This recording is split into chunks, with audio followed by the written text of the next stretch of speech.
All right, theory and theology. What is up? What is up?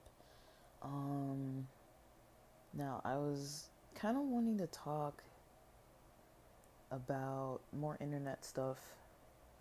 I didn't super plan how it was gonna go, and this is kind of a topic I've discussed before, but I like it. So, last night when I was recording about um, kind of like history of experiences with being part of a culture religiously in the past that was pretty disconnected from the internet. Like I kind of wanted to talk about that more, about what those experiences were like, because it wasn't just the internet. It was kind of like a way of disconnecting um, from everything almost. And I do want to talk about the specifics more related to like the internet and how that would apply today.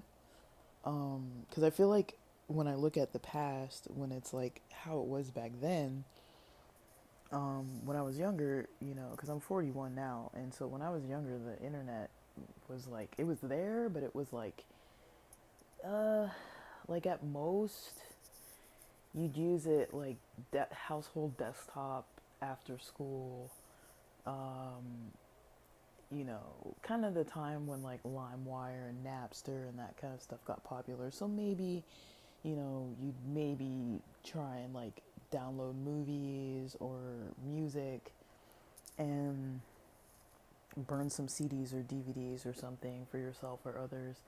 And that process took a while. Like it would take like a really long time. Like it wasn't like today how like you try to download a piece of software and it takes like just a couple minutes like at most.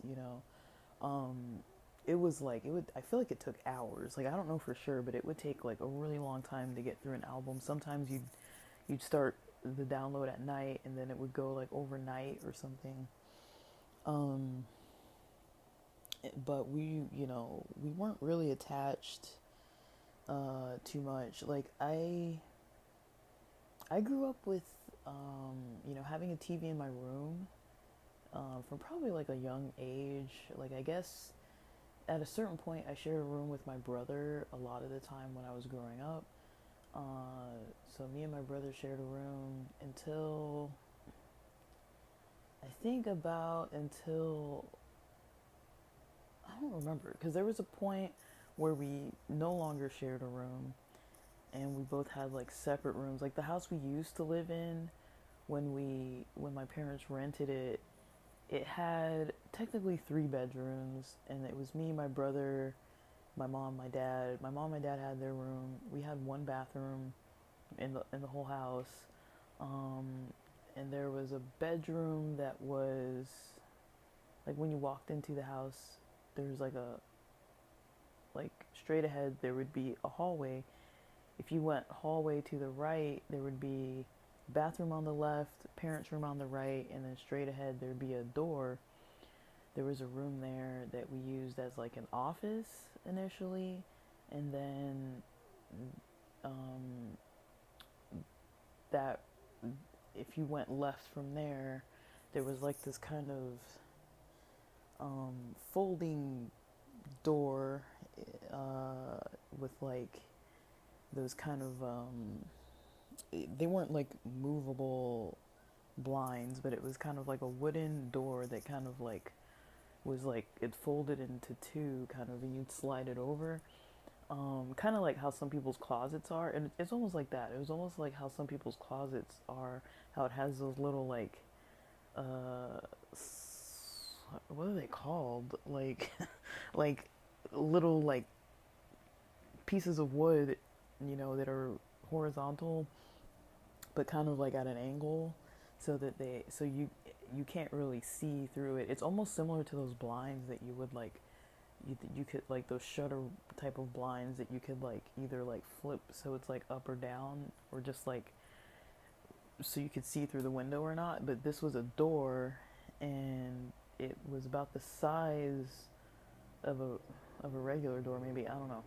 And that room was the room that me and my brother initially shared. And then um, from the front door, if you didn't go to the right, if you went to the left, it was the kitchen, and then there were like two stairs down that went into this garage area. But it was like like they basically converted the garage, like whoever lived there before converted the garage into this like bedroom. So it was carpeted.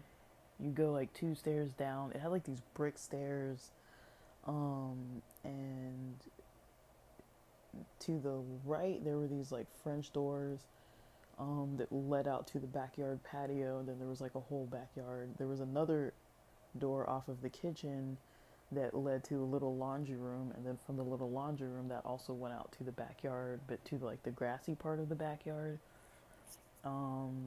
But yeah, and then that bedroom that was that room that was converted into a garage. I think we used it as like another little living room. We had like an old TV in there, and then there was like this little room attached to that that had like, it was like a square like archway little wall. It was like a wall with like a little archway in it, but the wall didn't reach the ceiling. There was maybe like a foot between the ceiling and the wall, so it was like a weird little wall. It was like, and then we used that as an office too. And then at one point, once I got a keyboard, I kept my keyboard back there. There was like this old computer that used floppy disks. When my sister was, I don't even remember how this works. Cause I feel like at one point my brother had that room. We had switched rooms at one point. He had that room. I had the room that had that other folding kind of door. And then my sister used that office, when she had a crib, and then I think eventually the crib got moved into my room, and then we got bunk beds, and then me and my sister moved into that other room together, and then that room was my brother's room, the one that had that folding door, like because we switched rooms a couple times, um, and then you know we moved out of that area of the city and moved to another place where we all had our own bedrooms eventually. But um, I remember we had like one of those big, boxy, gigantic televisions, like from back in the 90s. So once we got that television, I think we moved one of the old televisions. Like once that one of the bedrooms basically had a television. I think it was mine, because I remember my brother used to come in and like we'd watch TV together. We'd watch music videos and stuff. And then at another point, I think they put a TV in his room. And then at another point, I think we upgraded those TVs to like a cheap, like personal TV. Those big boxy ones, those big black like box TVs. I don't know if flat screens even existed back then, but we'd have those TVs. And eventually we got a Mac, because I remember it was Mac OS when you would turn on the computer. It was a Macintosh, and we had that computer. I think it had internet. I don't even remember if it had internet or dial-up or what. And then, because I remember we would use like Encarta and like the word processor. I don't remember really using the internet, but I think we probably had it. But mostly I used it to write papers, because back then you could get extra credit for typing out your paper. And so I would take the extra time after writing the papers to like type them out, print them out. We had like a printer that would, it was like those old printers, you know that kind of old technology, how it works. So that's kind of how things were in that house. And we mostly used the computer for papers. We had people that would like watch us because we were younger. So it was me, my brother, and my sister, and my mom would take classes at night, and my dad would work. And so they would come a couple times a week and watch us. Like, we were kind of old enough to stay home alone, maybe like 8th grade, 7th grade, somewhere around there. But we were old enough to kind of stay home, but because my sister was younger, my mom was like, I don't want the three of them home alone. Plus, it was night too, so it was like probably from like 4 p.m. or so until, let's call it 10 p.m. or 9 p.m. or something like that. Uh, so we kind of did that, and we really liked the people who came to watch us. There were a couple people from church, and they would come over, and we'd mostly just play basketball. They cook us top ramen, or my mom would have some food available for us to cook. It would be like ribs or chicken or something. And they could cook. Like, they were like, I think they were in high school. Like, they were older than us. And so they would, it was like two sisters that would come over and watch us, or like one of their friends would come too. Usually it was like two of them. And, you know, they would come over, and, you know, we'd mostly watch music videos, BET, MTV, play basketball, ride scooters or bikes like down to like the AM/PM, and like get like those little hamburgers and stuff, and, you know, or candy or something. And, you know, that's all we'd really do, just hang around the house. We'd have our neighbors, our neighbor friends, like one or two of them over sometimes, um, and we'd basically just hang out in the house, or like play sports in the yard, or, you know, just play out in the front, you know, just like with bikes and scooters and stuff. And we'd basically just do that until my parents came, and then they'd drop the babysitters back home. But we basically, you know, that's basically how it was in that house. And I don't think we really got into using the internet as much. Um, like, I don't remember really having an email address until I was like 16. Because one of my friends that I played Magic the Gathering with, he would always ask me, like, do you have an email? Do you have an email? Do you have an email? Do you have an email? And, like, I'd be like, no, no, no. And then I think my dad set us up emails once. And then I got an email, so I was like, oh, my dad set up an email for me. So I gave him my email address. And I think I still have the same, I don't know. It was like on Yahoo or something. And then, so yeah, I got my first email address in like high school. I was probably in like ninth grade, maybe. So maybe I was like 14 or something, 14, 15. I don't know. In my head, some reason it's 16, but I think it was before that, because I was at a different school. I remember, like, that guy was at a different school, so I must have been, because he was a year older than me, and he stayed till like 10th grade. So I think it was ninth grade that I got an email address, actually. So probably I was like 14. And then, you know, like, I think mostly what I did was go on Yahoo and play chess and watch music videos. And then my brother would be on, after school, he'd be on Napster, or like eventually we started using LimeWire, and that was mostly what we used the computer for, was like a little bit of music videos, music related stuff.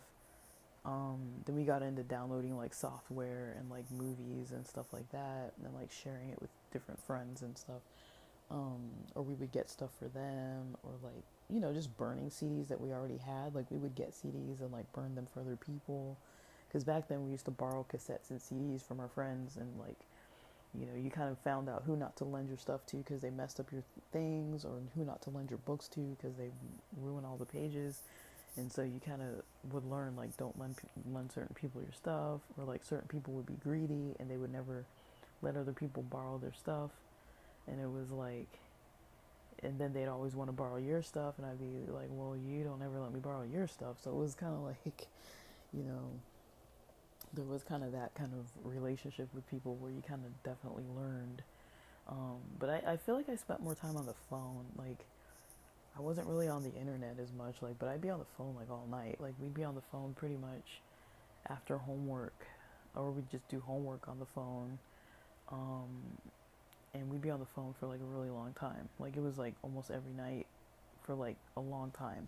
Like, we didn't have Skype back then. We didn't have any real social media. I think people were using something called like Zhanga or something like that. It was some Chinese kind of like chat. There were like chat forums. You could go on like band sites and go on like chat forums. You could, this was like a little bit like near MySpace or pre MySpace. AIM, you could chat on AIM, but a lot of the stuff I didn't really have it because like I was talking on the phone with my friends, but my brother had some of it. Like he was on AIM a lot. Like I didn't get on AIM till like freaking grad school. I don't think I didn't get on Facebook till grad school. Um, I remember I was doing some project once, and I went online on Craigslist or something.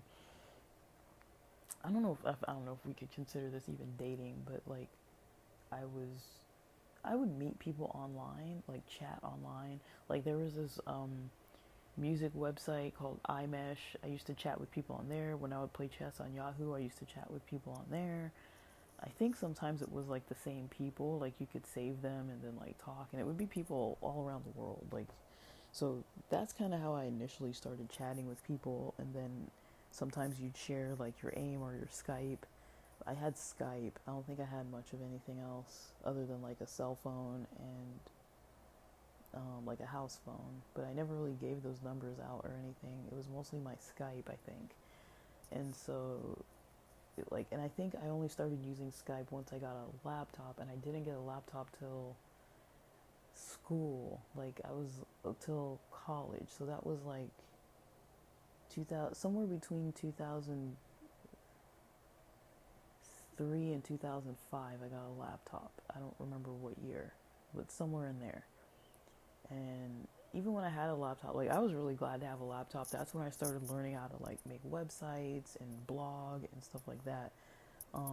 So I was really into the creative stuff, and I remember my friends had told me about YouTube, and I would write music on my computer and stuff too. And my friends told me about YouTube because I was telling them I was watching music videos on Yahoo Music or whatever it was called, and they were like, "Why don't you watch on YouTube?" I'm like, "What's that?" And they're like, "Yeah, they have more music videos." And so I would like go onto YouTube, but back then it was like home videos mostly, like random like people just posting weird, just random stuff. Um, it, it wasn't like today. Like it was just I don't even know how to describe early YouTube because I was mostly there for music videos. Um, I didn't really use it for many other reasons, and but I remember it used to have a chat feature. Well, like I remember getting into whatever I was into. Like I don't even know, like watching religious stuff or whatever. And going into the comments, but you could like send like DMs to people. I don't know if you can do that anymore, but they used to have like a mailbox through YouTube. So I remember you could like DM people, and that was kind of like my early. That was kind of like the evolution of like going from TV to like internet, and then even like cell phones. Like my first cell phone was a Sony Ericsson little flip phone. It had Tetris and maybe some other games. You'd have to hold it like sideways. The screen was maybe like I don't even know, like 2 inches, 3 inches. Like it wasn't that big at all, and it was all like black, like just black and white. And you'd have to go through the menu to like search through stuff. And it was T9 texting, so it was like we weren't really texting like that on there. You could change the languages. You could Um, you could text, but it was like it didn't really matter. And I remember once my folks took my phone away because I was racking up a really huge bill because you had to pay a lot. Like back then, using a cell phone, I think you had to pay per minute or something. And using a cell phone cost more than like a house phone because back then it was like I remember like those commercials for like AT&T and MCI and all these other commercials where it's like 30 cents a minute or whatever the heck it was. So like I remember when those babysitter ladies would come over, they would use our house phone and they would call their friends and then they would tell their friends, call back this number, call me back here so that the bill wasn't on us. The bill was on the people calling. Whoever called the other person, that's who the bill went to. But I don't remember that being an issue after a while. I do remember when you started having to put in the area code or one in the area code, And before, you used to be able to just put in the phone number if it was your same area code. And then I remember when that changed with the phones where you had to start putting in the area codes. Um, but yeah, the first stuff I was doing on the internet was mostly like music, movies, um, writing music, making videos, editing videos, chatting on like either Yahoo Chess, playing chess, going on Skype and talking to people I met in other forums.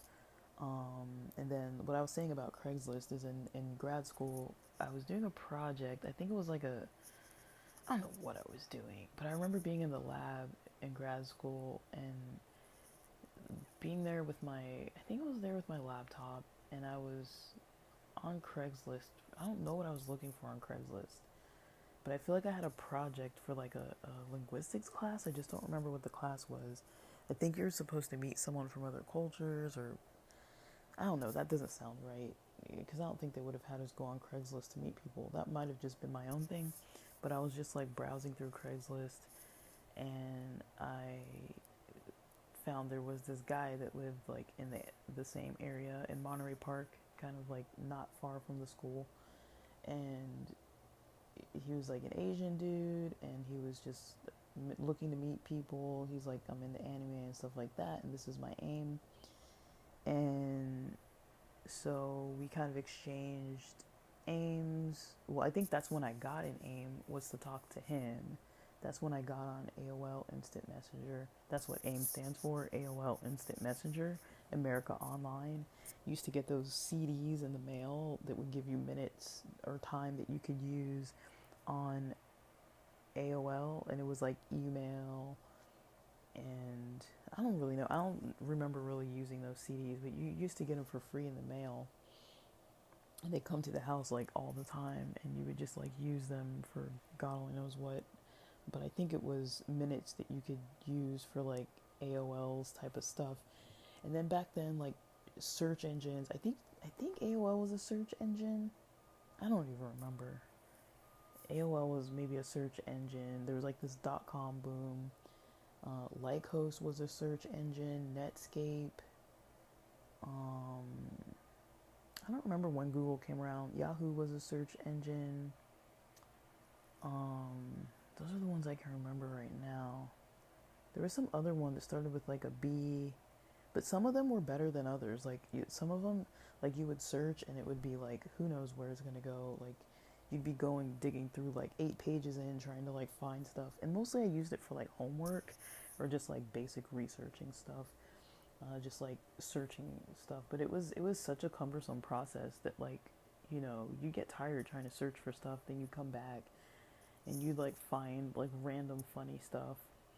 Um, and then you'd always you'd always kind of find like random funny stuff and start to like um, share it with other people. I remember my brother found this thing. Oh, we used to look for like breakdancing moves.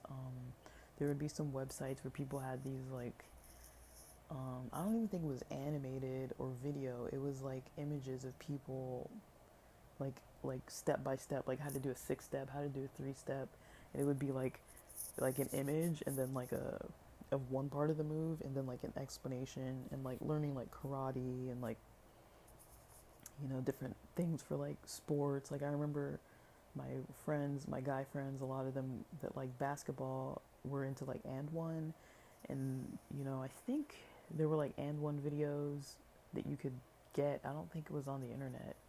I mean, it probably was, but we weren't watching that on there.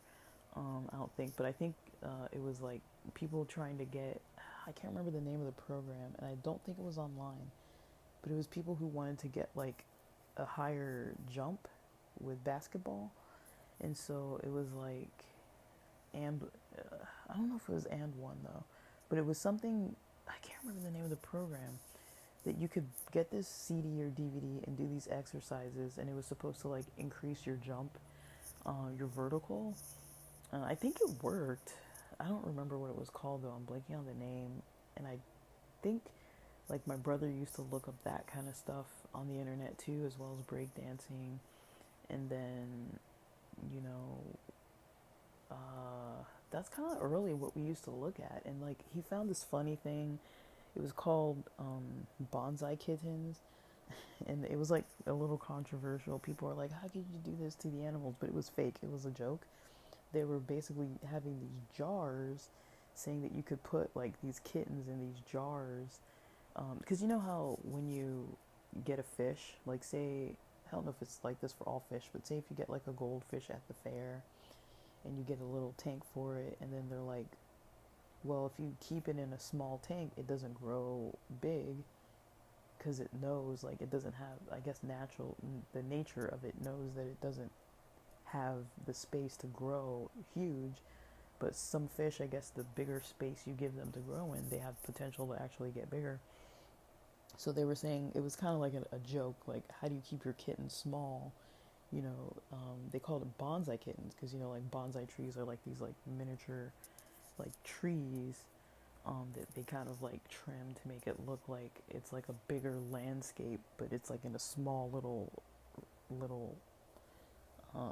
decorative pot of some kind, or you know what bonsai trees are. If you don't, just look them up. It's like a Japanese tradition, and basically, um, they call them bonsai kittens. It was basically like keep your kitten small by putting it in a jar, and then they had these photos of people putting kittens in a jar, like, and it's like I don't think it was hurting the animals at all. It was a joke. It was like they would just put the kitten in a jar and take a picture and make it look like the cat was like being stored in there so that it would like not grow. And then like towards the end of it, it would be like, oh, you could keep your baby small too, and they show them putting like a baby in a jar.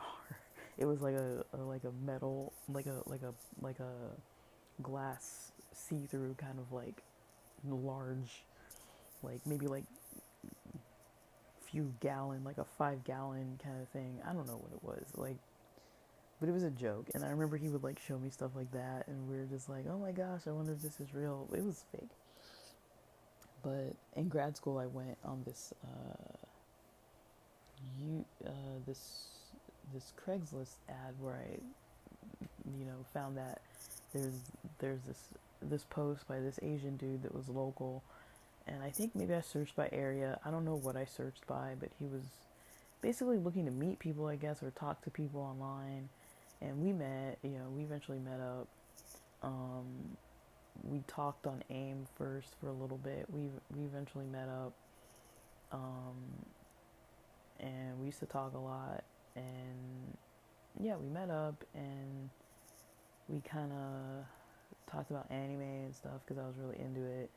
And I think we shared Facebook. I think so because I remember him saying, "There's no way you have like I don't know how many friends I had on there, maybe like 100 or 200 or something." He's like, "There's no way you have that many friends," and I was like, "I don't know. I mean, they're all people I talk to. Like back then, I wasn't like adding people that I didn't have any connection to. Like at most, it was maybe like family or like extensions of family that I may not have known. But other than that, it was like, yeah, no, I know these people. It was mostly church people, people from schools, their parents, because at that time I don't remember a lot of parents being on Facebook. It was mostly like this was like when it was open to universities. It wasn't like limited at this time anymore. I mean yet. Um, and you had your wall. You could write on the wall. And I remember a lot of my grad school friends all had Facebook. And I remember being like, well, I have AIM now, but like, and I was on Skype, but I didn't really have Facebook. And like I'm saying, like I wasn't on these apps like all day, every day. Like I would come home, I would study, um, I would, I would still kind of, I did watch TV and stuff, but it was like sports or I don't know what I would watch. Like when I think about it, I'm like, what was I watching? Like I would watch Link TV, like the cultural stuff. I would watch Sundance. I would watch documentaries. I would watch MTV, BET, Much Music.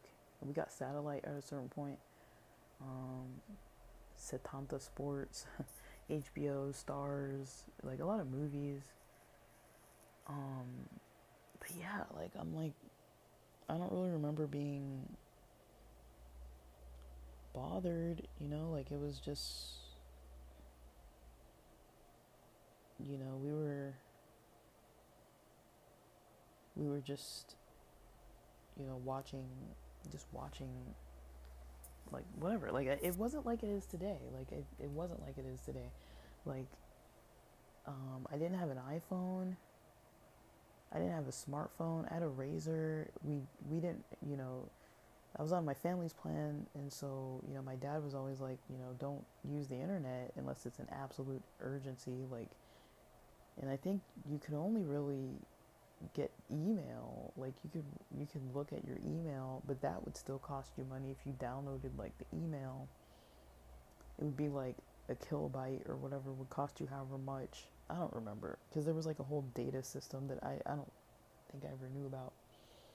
But like I didn't know too much details about it. But um, yeah, I remember meeting this guy off Craigslist. And we got along kind of, and I was like, okay, like, he was a local Asian dude. We would like meet up, have some boba, go to like pho.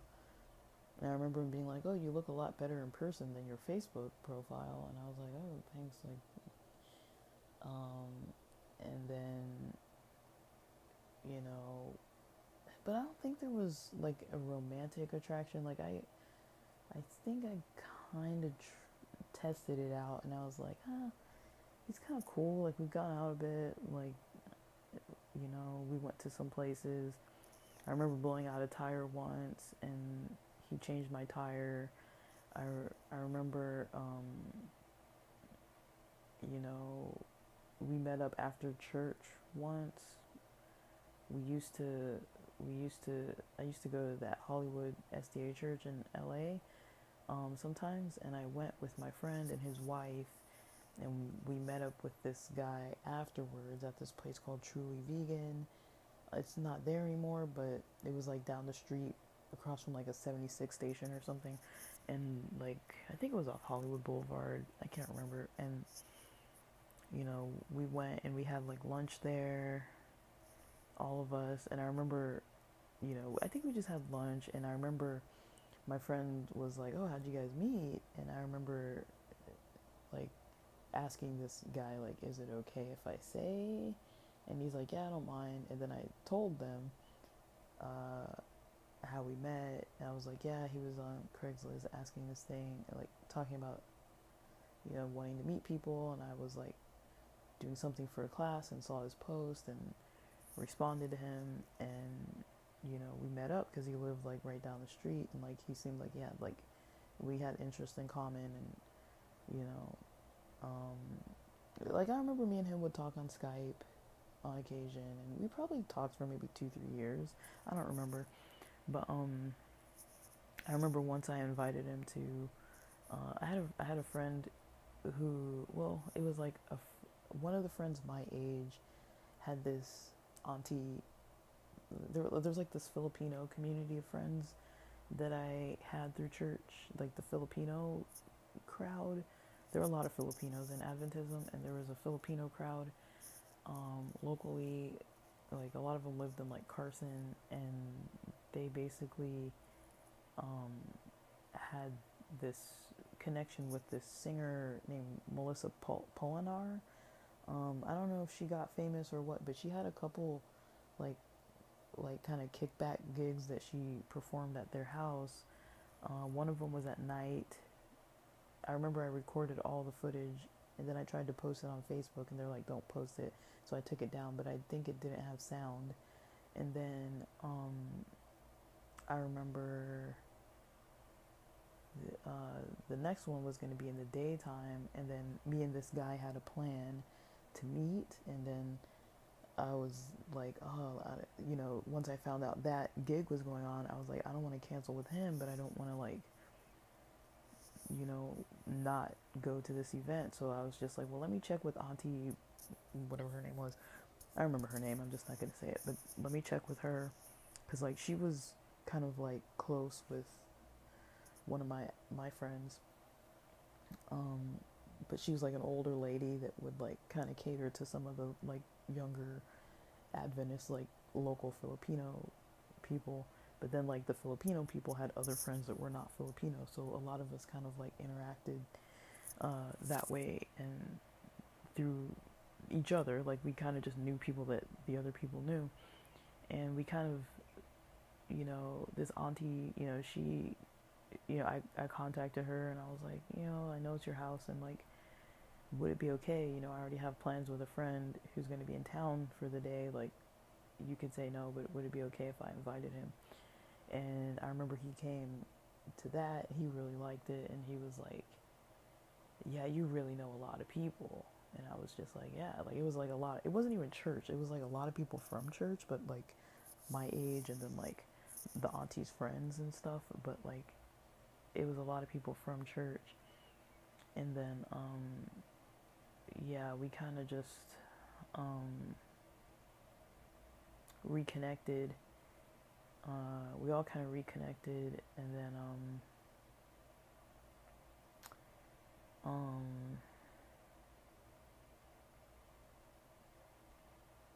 uh, yeah, we just kind of reconnected. I guess I don't really know what more to say about that, but I reconnected with her, and then like he came to that, and he was like, "Oh yeah," but I remember before that. I think it was before that. Like after I had told those friends at lunch at Truly Vegan how me and him had met, I think there was some kind of problem between himself and somebody he knew from Cal State Long Beach or something, who had some kind of problem with him. I can't remember what the problem was, but I guess they thought that he had been talking. I don't remember what it was, but I guess he had told me something about this person that went to Cal State Long Beach, and then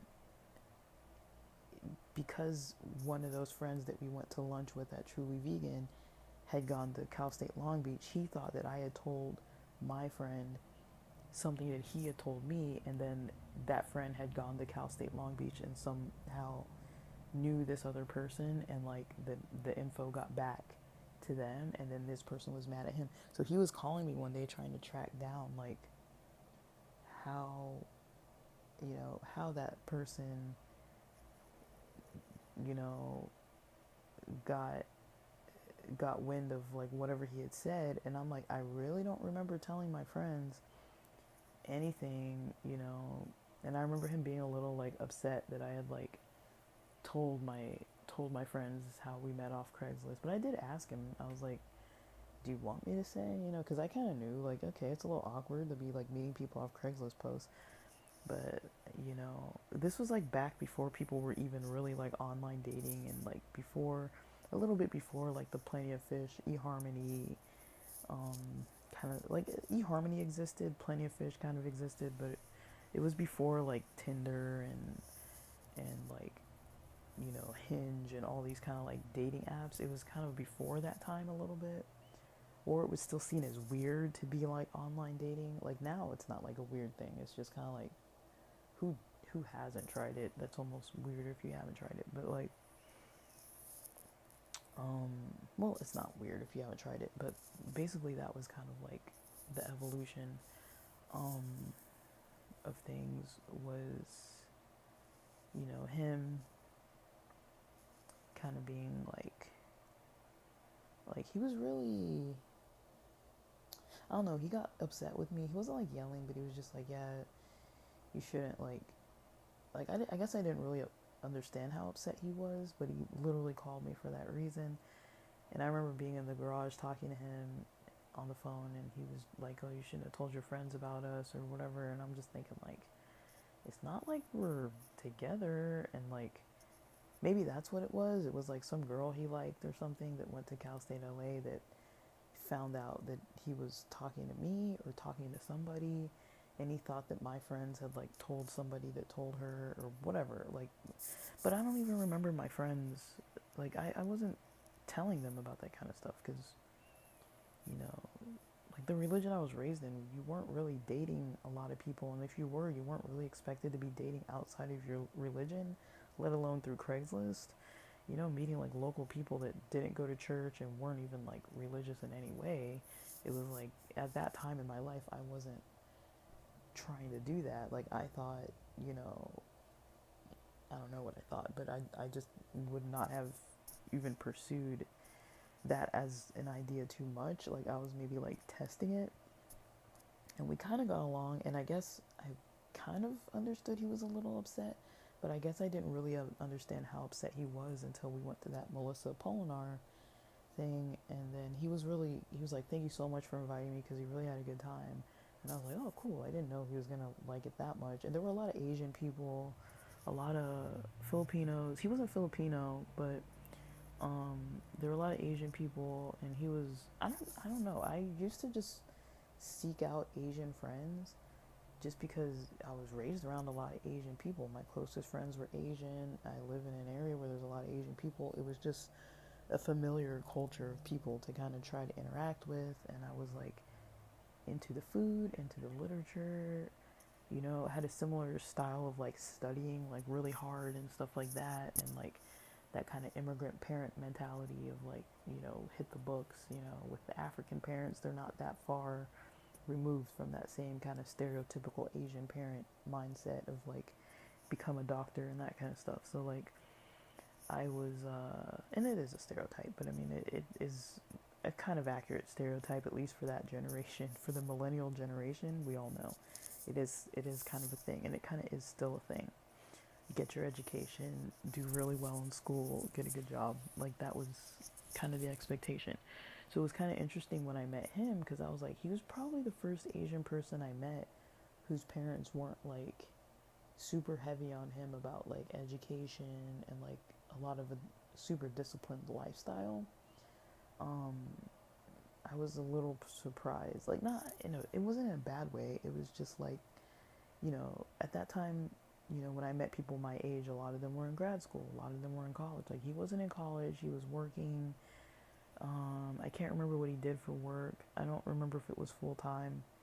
But I was in grad school at that time. Most of my friends were in grad school or college or working at like a really well-paying job and had apartments and stuff like that. So I wasn't used to meeting people that weren't like into education, weren't trying to get into grad school, weren't trying to get a doctorate or an MD.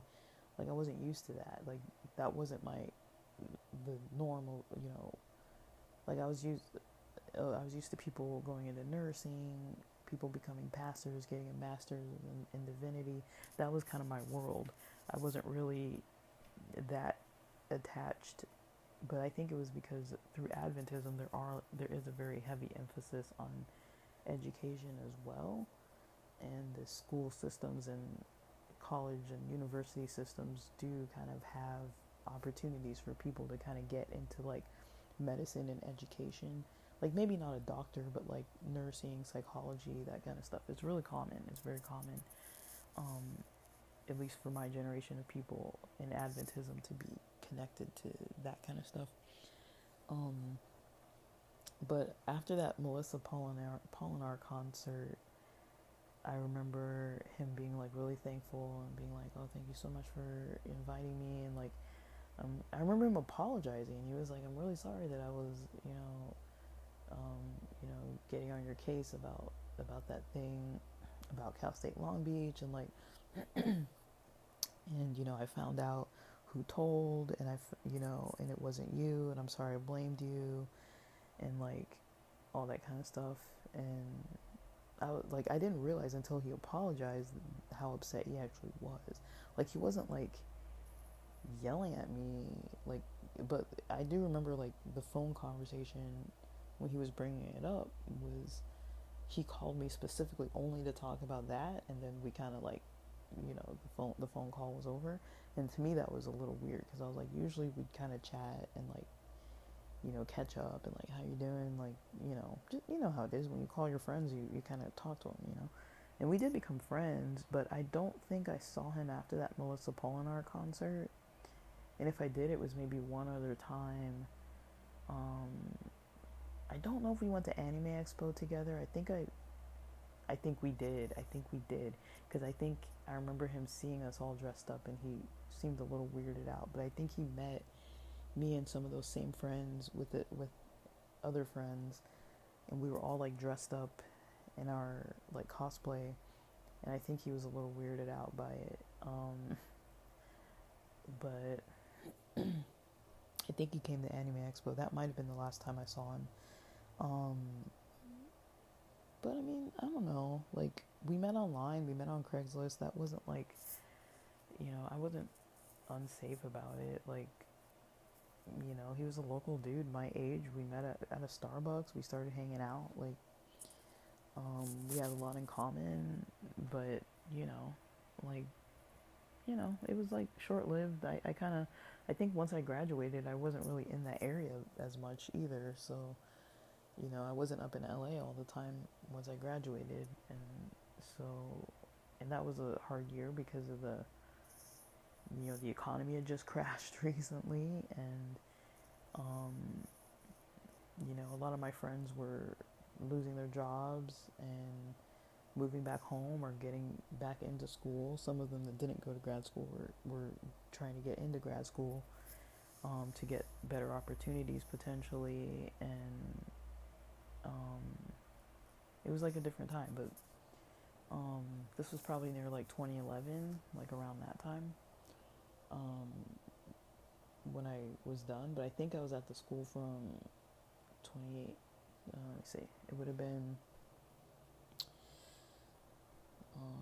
2005. I think I got my bachelor's in like it would have been 2007. So I think from '08 to maybe like 2011, either 2008 or 2009 to like 2011, something like that. I was in grad school, and then maybe 2011 I was like looking for work, um, and that's kind of another time. Like I guess we were kind of way sucked into the internet by then. Like you'd have a laptop in class by that point. A lot of people have laptops in class. I was in grad school, so I needed my laptop because I had like a lot of my thesis and research papers and a whole bunch of papers I had written, and most of my work, I'd bring it so I didn't have to use the school computers, but I would always be using the school computers too. It was easy to use the school computers. My lab had a computer that I could use, but I think there was no internet on that computer. But I could still use it for just like word processing and like Excel and that kind of thing, for like SPSS for stats and things like that. But yeah, like I don't remember, like I think I was on Facebook during grad school, and then that was probably the first of like, other than MySpace. I remember MySpace, checking MySpace, and then checking Facebook. But it was like you would just check it and then log off, and then sometimes people would get teased when you're like, oh, like you're always on. Whenever I go online, this person's always on, and they'd be like, nuh-uh, nuh-uh, I'm not always online. Like it just says, I just keep the computer on, but I'm not really on. So like you get a little bit like, people would get a little bit like, oh, why are you always online? Like that's weird, because you could see if somebody was online or not. And so that would be like, back then it was like you weren't expected to be online all day. Like people were like, that's weird. Why would you be on Facebook like all day long? Like whenever I go, like people would be like, oh, whenever I go on, this person's on. And so that was kind of like the early evolution of, you know, my experiences, being on the internet. I just remember I was out a lot more. I was in school a lot. I was in classes a lot. Then I was working, but usually I would use the computer for like work related stuff and hobbies, but I didn't really with the social media, it was very limited. Like I would go on and check, you know, but I didn't have a smartphone, so because I didn't have a smartphone, I didn't really have access to being on the internet all day. Like, and I wasn't on my laptop all day because I wasn't home all day. And back then, it's like they didn't have Wi-Fi everywhere. Like Starbucks did, you know, you didn't usually have a hotspot with your phone. Most people didn't have hotspots back then. Um, the computers were a little bulkier too, so you weren't really always like I would carry it to the library. The library would have Wi-Fi. You usually needed Wi-Fi and an outlet to plug in your computer. So it's like I'd have Wi-Fi at certain places, but places like McDonald's, they got Wi-Fi, but you couldn't plug in.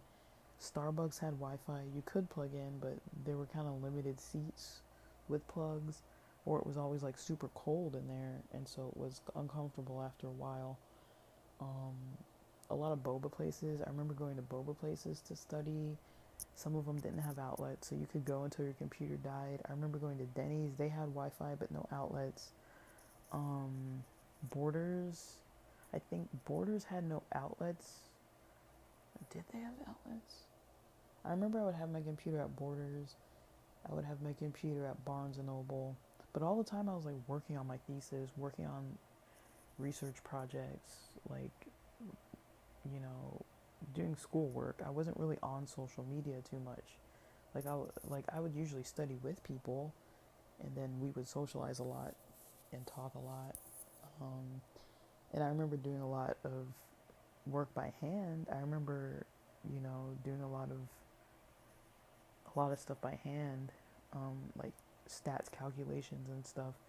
Um, I remember I remember I used to draft my um, I used to draft things by hand, like as far as like writing and like in class with my notes. Sometimes I would write in a notebook.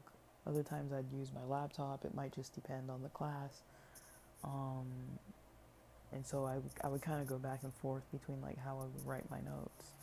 Um, and nowadays almost everybody types. I think at one point I had a Chromebook because it was like affordable and it did everything I needed for the most part, but I couldn't run SPSS on it, and so I'd have to use the school computers for that, or wait till I got home to use. I think I put it on the household desktop. I don't remember, but um, and I could use it in the lab.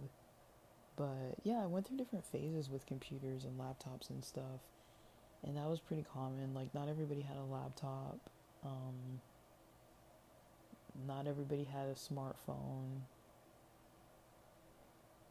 I remember we would share like Microsoft Office product keys and stuff.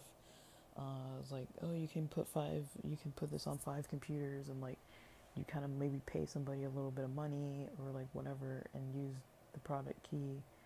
Um, and I remember they used to have I think it was like a 30-day trial, but if you didn't like turn your computer completely off, it still counted as like the same day. And so I remember for like a really long time, I would just keep my computer on for like a whole semester so that I could keep Microsoft Office for free. Like when I got a new computer, I think it came with it for 30 days or something. And then after that point, I got a product key from someone, but I wrote one number wrong on the product key, and I wrote it in a notebook, and I thought like, okay, I'll remember what the number was. So after I shared it with a couple people, because I had the product key written on a notebook, but then I forgot which number it was because I never wrote it down properly, and then I eventually lost the notebook. So I have an old product key, but one of the numbers is wrong, and I don't remember which one. And then I eventually lost the notebook, so I don't really know. I don't know, but I guess you could probably buy old software if you really need it. Um, but yeah, I mean that was kind of how it was earlier on for me. From what I can remember, those were like some of the major points up to like grad school, like pre-smartphone, and then I think my first smartphone was iPhone 4. Um, and I kept that for a really long time. I still have it, but the home button doesn't really work. super well. So I got this like app that like is like a it has like a home, it just hovers in the background kind of, and you can shift it around on the screen so it's not always in your way when you're clicking on stuff, and you can basically click on that. um but I guess when it came to like the religious side of things, maybe that's why it was so easy to disconnect. It was so much easier then than it would be now, because you know, if you didn't have a smartphone, I mean, and you weren't like, you basically, you go on Facebook or MySpace or AIM or whatever, or Skype or wherever it was, emails, to check your messages. Like, you check the messages, but you wouldn't necessarily keep messaging. Like, you check the messages. Um, and so I just remember kind of checking messages. Um, and then uh,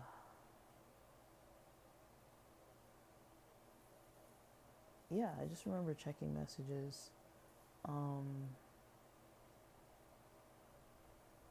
that's all I can really remember off the top of my head, was the checking of messages. Like, I you know, I like, I'd wait for the messages to come in, I'd respond. I think sometimes I'd chat on Messenger, on Facebook, but it wasn't a lot. Like being bound to like a laptop or like a household desktop, I think was way more limiting.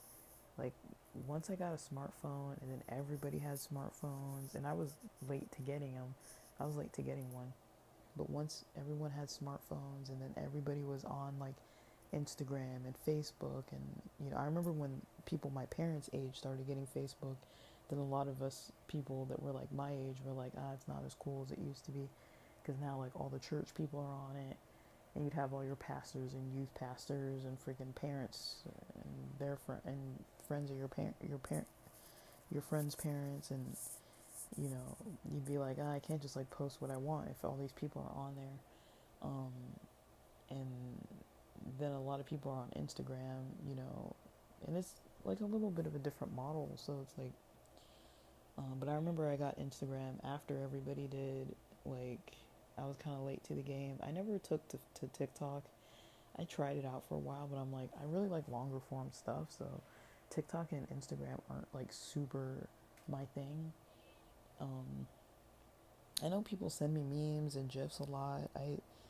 I tend to like messages. Like, I'm still old school. I don't hate when people send me memes, but it's like, I don't really like to communicate by memes. It's like, I want to tell you how my day is. I want to know how your day is. I'm not as interested in like the funny thing that you saw on the internet that you want to share. I mean, I want to know because if I care about a person, I want to know the kind of stuff that they think is funny, or like the type of food that they want. A lot of it's like food and like comedy related stuff. Like, not like formal stand up necessarily, but like comedic type of stuff. Um, but I'm not like any messages from anybody, honestly, but it's kind of different now. Like, I don't really like, I don't know. I noticed I'm in some group chats, and there are like a lot of like, there's a lot of like sharing of like social, of memes or like social media posts. And it's kind of like, sometimes I'm just not interested in those topics. It's like people are in their own heads, and they're like, oh, I came across this interesting thing, and then they want to share it. But sometimes I'm like, I'd rather just talk to them. I don't really want to like see like a snippet of something that they saw.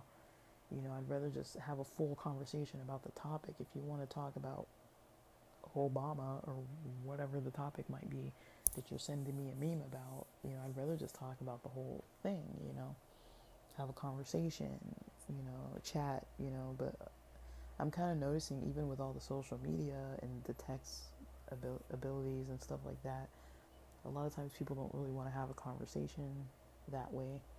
I've explained before, it's easy for me because I type fast and I think really fast as far as like written. I feel like I almost, for some reason, I can think faster when I write, it feels like. Um, Almost more so than speaking sometimes. Like, kind of lately I'm okay because of the caffeine, but like, there are times where my brain fog is like really intense. And I have been taking more iron lately, so maybe that's helping. Um, but there are times when it's like really intense for me. And yeah, but I don't know. Like I'm kind of curious, about how things are gonna change now. But um, yeah, I've definitely noticed that with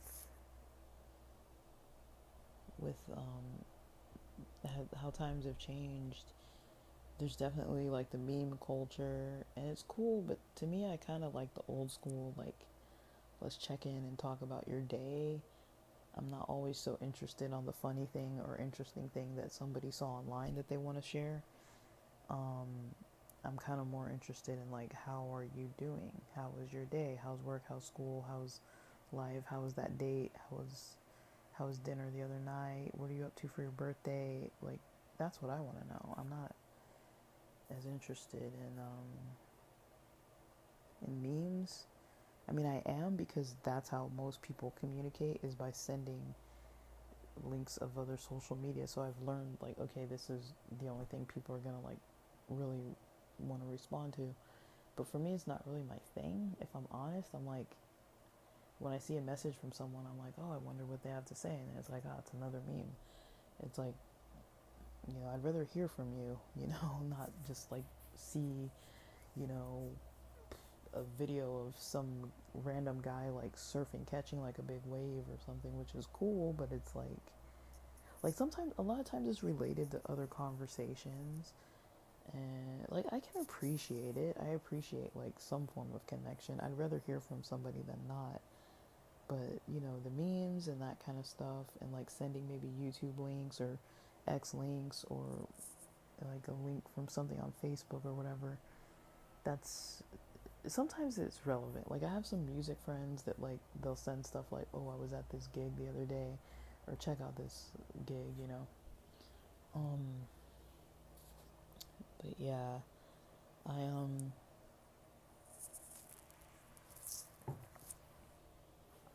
that's mostly kind of like, I guess, how I would describe the evolution of internet to now.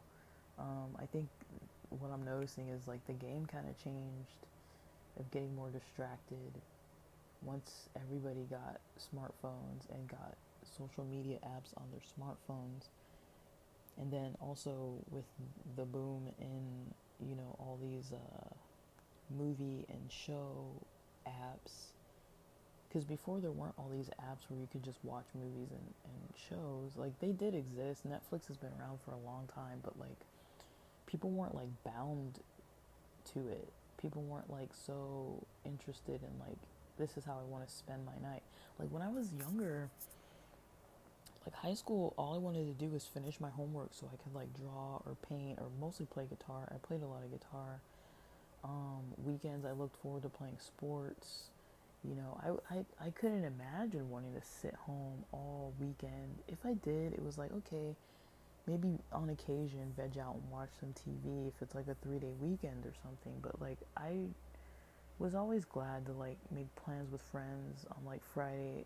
Well, even church stuff. I enjoyed going to church stuff, because like, it was either stay home and watch TV in my bedroom by myself, or go to like this Revelation seminar where there's like a person um, at a Revelation seminar. I don't know it was like a communal thing where it's like, you go and watch this on this screen, this whole seminar, and you kind of like, you know, interact with people about it. Or like, there would be groups at church where they were reading like A Purpose Driven Life or something like that, and you'd kind of read through the book A Purpose Driven Life. Um, there were times where you'd um, yeah, you'd read through A Purpose Driven Life. Or there'd be other books, you know, that you'd read as like a congregation through the week, and then whoever wanted to meet and like discuss it, there'd be like book discussion groups.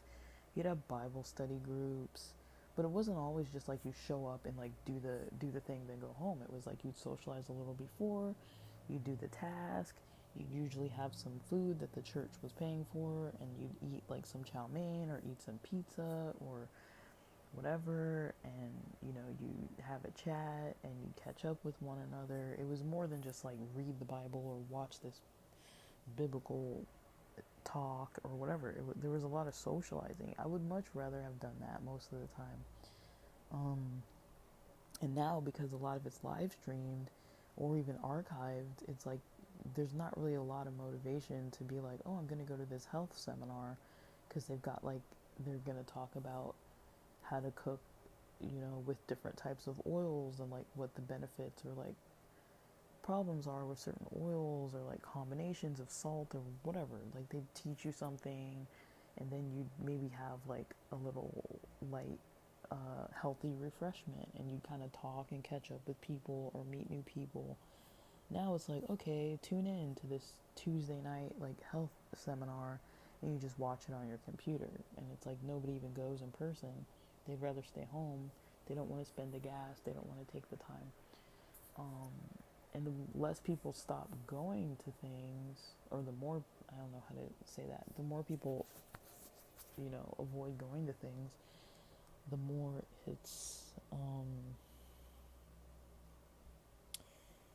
uh, the more people aren't going to want to be motivated to go because there's no interaction there. And so, yeah, when it comes to that kind of stuff, it's like, that's probably why, you know, Friday nights, you know, even if I was around a lot of religious people who didn't want to watch TV or weren't like interested in like using the internet during the Sabbath once the sun went down, it was like, well, this is fine, because we're interacting and we're doing something till like 10 or 11 o'clock at night, and then we go to bed, and then we wake up, and then we get ready to go to church because we got Sabbath school at like 9:30 in the morning, and we'd go to Sabbath school, and it would, maybe we'd have breakfast at Sabbath school.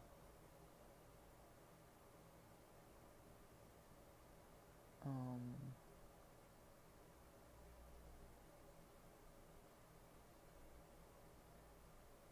and then, yeah, we kind of go from there. Um, but I'll kind of talk more about that later. I got some stuff I gotta get into. All right, thanks for listening.